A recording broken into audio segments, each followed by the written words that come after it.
Hello friends, welcome to the channel target exam and blog. आप सभी लोग कैसे हैं? आशा करती हूँ आप सभी लोग अच्छे होंगे, स्वस्थ होंगे और खुश होंगे। आज हम इस वीडियो में बात करेंगे कि आप फर्स्ट अटेम्प्ट में ही सीटेट कैसे क्वालिफाई कर पाएँ।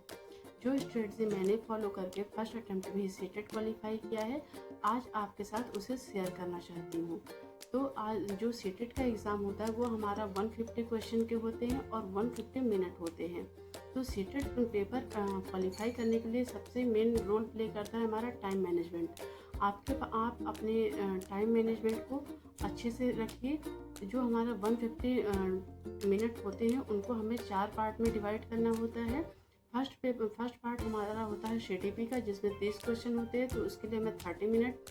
दूसरा पेपर हमारा होता है हिंदी का, उसमें भी हमें 30 मिनट मिलते हैं और इंग्लिश में भी हमें 30 मिनट। बाकी जो हमारे 60 मिनट होते हैं वो हमें अपने सब्जेक्ट पे करना होता है। तो हम जो सब्जेक्ट और जो स्ट्रेटजी मैंने फॉलो किया है वो आपके साथ शेयर करना चाहती हूँ। नोट्स को मैंने फॉलो करके सीटेट क्वालिफाई किया है, वो नोट्स मैं आपके साथ शेयर करना चाहती हूँ। और ये नोट्स जो मैंने प्रिपेयर किया था वो मैंने यूट्यूब पे वीडियो देखकर प्रिपेयर किया था, और जिस चैनल से मैंने ये अपना नोट्स प्रिपेयर किया है उस चैनल का नाम मैं आपको वीडियो के एंड में शेयर करूँगी। तो अभी आप इस नोट्स को ध्यान से देखिए, और ये नोट जो है वो बहुत ही इम्पॉर्टेंट रोल प्ले करेगा हमारे सीटेट के एग्ज़ाम में, और यूपी टेट के एग्ज़ाम में भी, सुपर टेट के एग्ज़ाम में, जितने भी टीचिंग एग्ज़ाम होंगे उसमें ये हमारा जो नोट्स है वो बहुत ही मेन रोल प्ले करता है। तो आप ये नोट्स देखिए। ये हमारे सीडीपी के नोट्स हैं, आप देख सकते हैं। इसमें मैंने सबसे पहले सिलेबस को नोट डाउन किया है, जो आपको भी करना चाहिए। आपको सबसे पहले सिलेबस नोट डाउन कर लेना चाहिए और उसके अकॉर्डिंग हमें अपने नोट्स प्रिपेयर करने चाहिए। तो मैंने फिर ये अपने यूट्यूब पे वीडियो देख के मैंने ये सारे नोट्स प्रिपेयर किया था। आप इस नोट्स को भी प्रिपेयर कर सकते हैं, और इसको फिर आपको लगातार रिविज़न करते रहना है जब तक कि आपके पास 1 महीने का टाइम है। लगभग आपको 1 महीना और 9 सितंबर के पेपर है, तो आप तब तक इसको प्रिपेयर करके और अच्छे से इसका रिवीजन करते रहिए। आपके इसमें अच्छे नंबर मिल जाएंगे।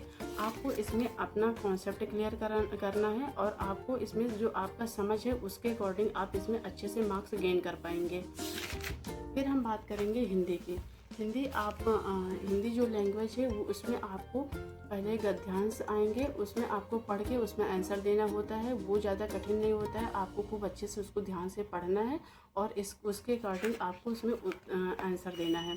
उसके बाद में आता है पेडागॉजी, हिंदी पेडागॉजी का भी नोट्स मैंने यूट्यूब के वीडियो से ही प्रिपेयर किया है। आप उसको यूट्यूब के वीडियो से प्रिपेयर कर सकते हैं। बाकी उसमें आता है व्याकरण आप किसी भी बुक से भी प्रिपेयर कर सकते हैं। संज्ञा, सर्वनाम, क्रिया विशेषण, समास, संधि, ये सारे आते हैं, इनको आप अच्छे से प्रिपेयर कर लीजिए और इन्हीं से क्वेश्चन आते हैं। आप इनको अगर आप अच्छे से प्रिपेयर कर लेंगे तो आपके अच्छे मार्क्स इसमें आ जाएंगे। अब आगे आता है इंग्लिश हमारे पैसेज आता है, और पैसेज के अलावा उसमें हमारे ग्रामर आते हैं, और उसमें भी इंग्लिश पेडागॉजी आती है। जो हमारी हिंदी पेडागॉजी है सेम वही इंग्लिश पेडागॉजी होती है, बस लैंग्वेज चेंज होता है। और आपको लैंग्वेज के अकॉर्डिंग आप अगर समझ अपना बना सकते हैं तो आपको इजी होगा। और इसमें हमारा सिनोनिम्स आता है, एंटोनिम्स आते हैं, अनसीन पैसेज आते हैं, उसको आपको बहुत ही अच्छे से प्रिपेयर कर लेना है। तो इसमें भी आपके बहुत ही अच्छे क्वेश्चन आप अटेम्प्ट कर पाएंगे। फिर हम आते हैं मेन सब्जेक्ट, जो हमारा सब्जेक्ट है सोशल स्टडी। तो सोशल स्टडी जो होता है उसको आपको एनसीईआरटी बुक फॉलो करना है।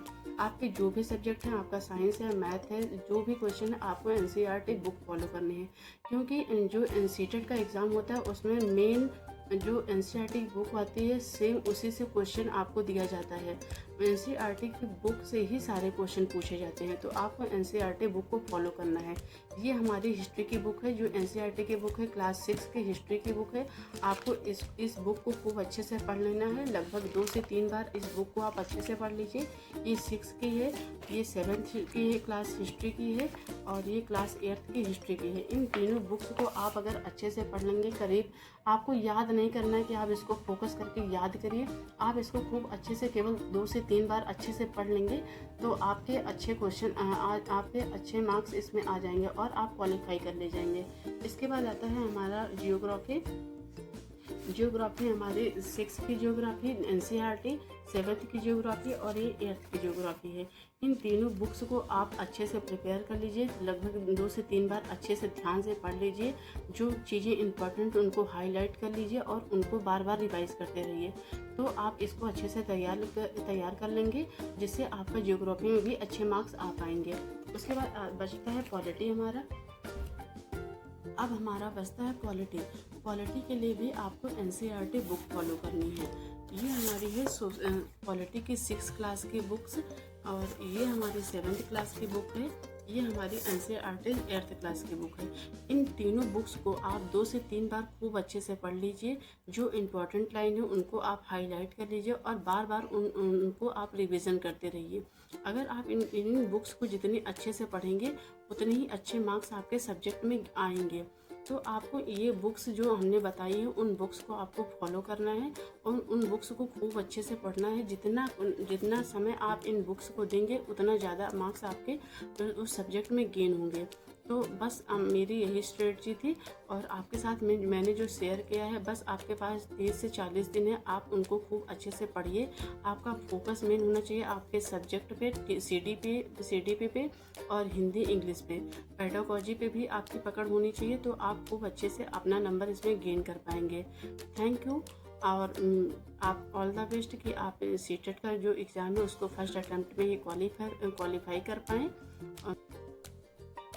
मैंने अपना फर्स्ट अटैम्प्ट जो दिया था वो मैंने दिया था जुलाई 2022 में, और मेरा उसी समय फर्स्ट अटैम्प्ट में ही सीटेट क्वालिफाई हो गया था।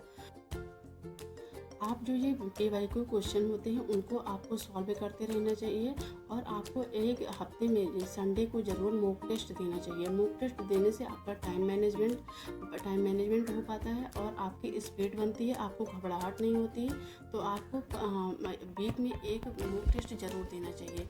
इससे आपका जो होता है वो स्पीड बनता है, टाइम मैनेजमेंट हो पाता है, और आपको थोड़े से क्वेश्चन जो होते हैं आपको आइडिया लग पाता है कि कैसे क्वेश्चन आएंगे।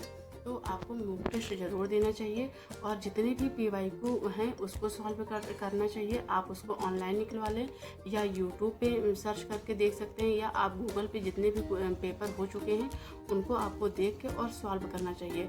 जो पीवाईक्यू होता है वो बहुत ही इंपॉर्टेंट रोल प्ले करता है। आपको उसमें से बहुत सारे क्वेश्चन देखने को मिलते हैं और आपको एक आइडिया भी लग जाता है कि किस टाइप के क्वेश्चन आते हैं।